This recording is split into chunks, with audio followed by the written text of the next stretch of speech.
Dans cette vidéo, je vous explique le fonctionnement d'une opération de change à terme.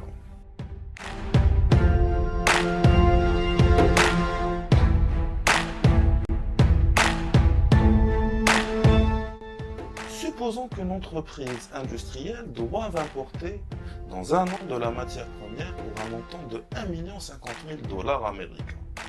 Supposons que le cours au comptant ou spot dollar-dinar aujourd'hui s'élève à 115.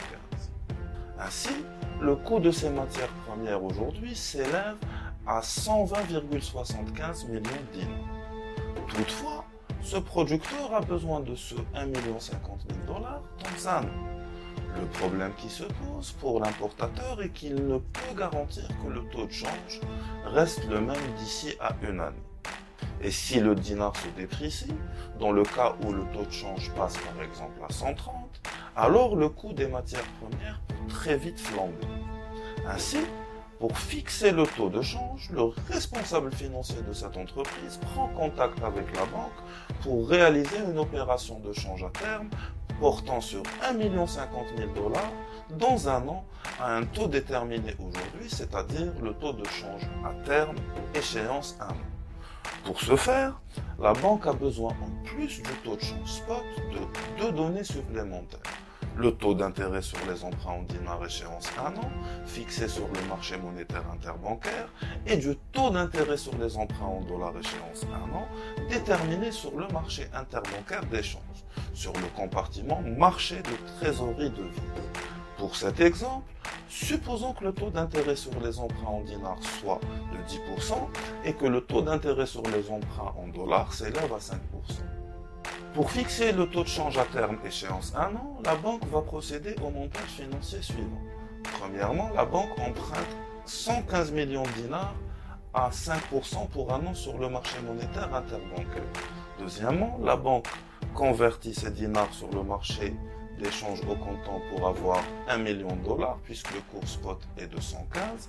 Troisièmement, la banque prête ce million de dollars sur le marché de trésorerie de devises pour 5% par an. À l'échéance, c'est-à-dire un an plus tard, l'opération se dénoue de la manière suivante. D'un côté, la banque récupère son prêt 1 million de $ plus les intérêts qui représentent 5% du prêt, soit 50 000 $. Ainsi, la banque a à sa disposition un montant de 1 050 000 $, soit le montant en dollars dont l'entreprise a besoin. D'un autre côté, la banque doit rembourser son emprunt de 115 millions de dinars plus les intérêts, c'est-à-dire 10% du montant emprunté, soit un montant total de 126,5 millions de dinars. Pour que l'opération atteigne son seuil de rentabilité pour la banque, l'entreprise devra payer 126,5 millions de dinars pour que la banque puisse rembourser son emprunt en dinars.